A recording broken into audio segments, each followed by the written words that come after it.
News about global trade can seem distant and complicated, but it affects your daily life in real ways. Trade policies can change the price of your groceries, the security of your job, and the cost of your next car. The global economy is a vast web. One change can ripple everywhere. For industries like automotive, this is especially true. Cars are assembled from parts sourced worldwide. A car built in Detroit might have an engine from Mexico and electronics from South Korea. This international supply chain keeps prices competitive. But when tariffs are introduced, that balance is disrupted and everyone feels the impact. The 2025 US auto tariffs are a powerful example. This isn't just about big companies, it's about workers, families, and small businesses. By following this story, you'll see how high-level economic decisions hit home. A headline about trade policy can ultimately affect your wallet and your community. In this video, we'll explore tariffs, why governments use them, the arguments for and against, and the real-world impact of the 2025 auto tariffs. We'll look at how these policies affected General Motors, its workers, competitors, and consumers like you. This is a story of economics, but also of people adapting to a changing world. It's about strategy, struggle, and survival in a high-stakes global game. Understanding trade news isn't just for economists. It's for anyone who wants to know why things cost what they do. Let's dive in and see how global trade shapes your everyday life. Because when it comes to trade, everyone is connected. A tariff is a tax on imported goods. For example, if the US puts a 10% tariff on German cars, importers pay 10% of the car's value before it's sold here. Tariffs have been used for centuries to shape economies. Governments use them to protect local industries, raise revenue, or as leverage in international negotiations. If American-made cars are pricier than imports, a tariff can make foreign cars more expensive, nudging buyers toward domestic options. Tariffs can also be a bargaining chip. Threatening them can push other countries to change their trade practices. But how do tariffs actually work? When goods arrive at a port, customs officials assess their value and apply the tariff. Importers pay the tax, which is then passed down the supply chain, wholesalers, retailers, and finally, you, the consumer. That's why a tax at the border can mean higher prices at the store. Tariffs aren't just economic, they're political tools too. They can punish unfair trade practices or protect national security. But in the end, the cost almost always lands on the consumer. Understanding tariffs helps you see why global headlines can hit your wallet. Next, let's look at the arguments for and against using tariffs.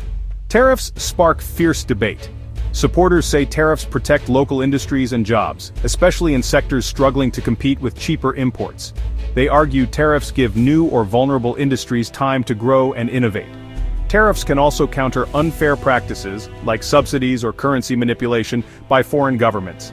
Some see them as essential for national security, ensuring we don't rely on other countries for critical goods. Critics, however, warn that tariffs raise prices for everyone. When imports cost more, so do everyday products, shrinking family budgets. Tariffs can also limit consumer choice and reduce competition, which may lower quality over time. Retaliation is another risk. If one country imposes tariffs, others often respond in kind, sparking trade wars that hurt exporters and cost jobs. For example, US tariffs on European cars could lead to Europe taxing American goods in return. Many economists argue that free trade with minimal tariffs leads to more prosperity overall.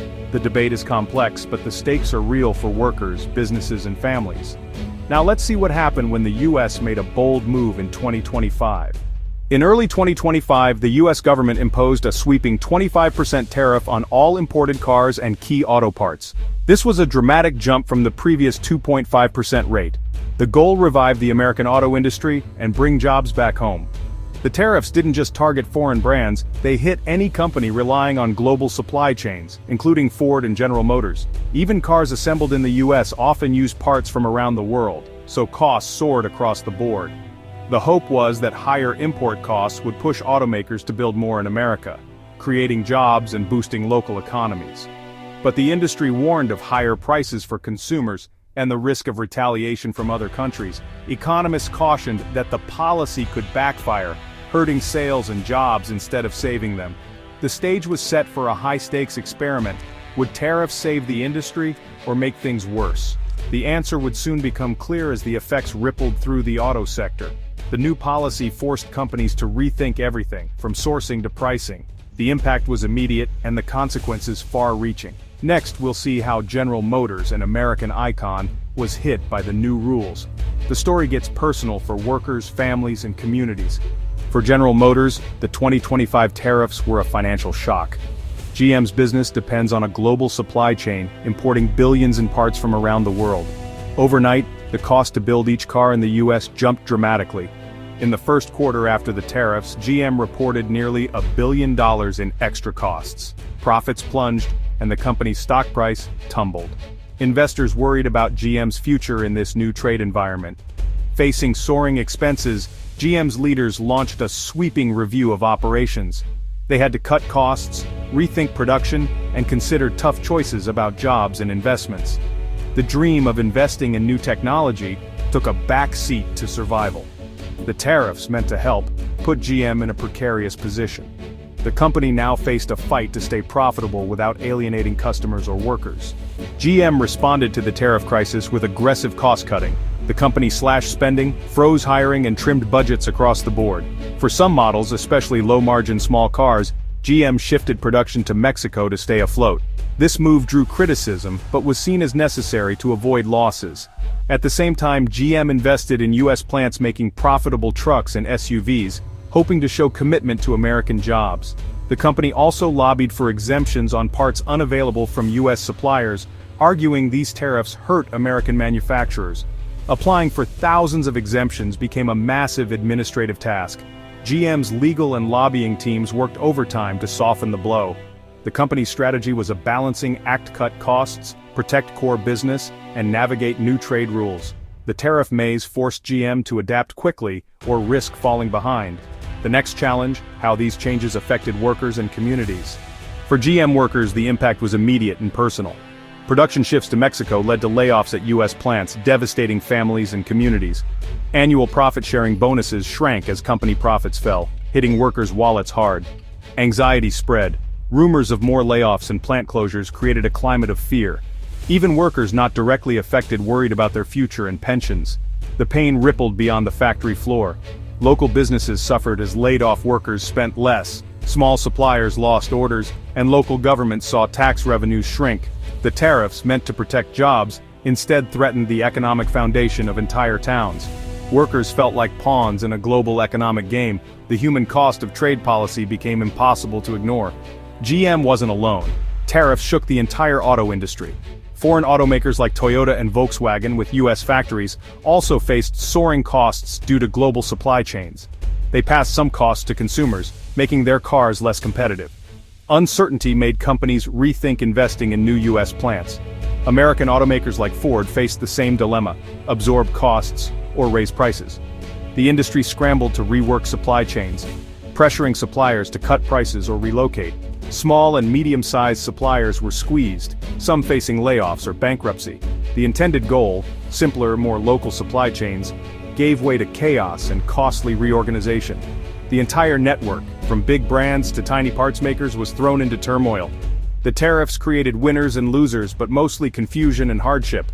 The next stop: the impact on car buyers across America. The biggest impact of the 2025 auto tariffs landed on American consumers. Automakers passed higher costs down the line, raising new car prices by thousands of dollars. Many families found new cars suddenly out of reach, opting for used vehicles or delaying purchases. Sales slowed, putting more pressure on automakers and dealerships.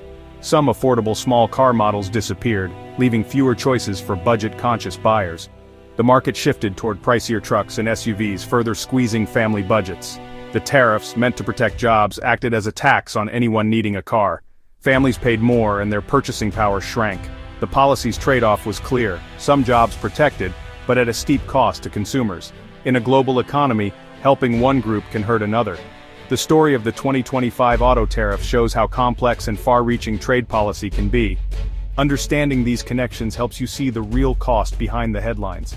In the end, trade isn't just about numbers, it's about people, choices, and the price we all pay.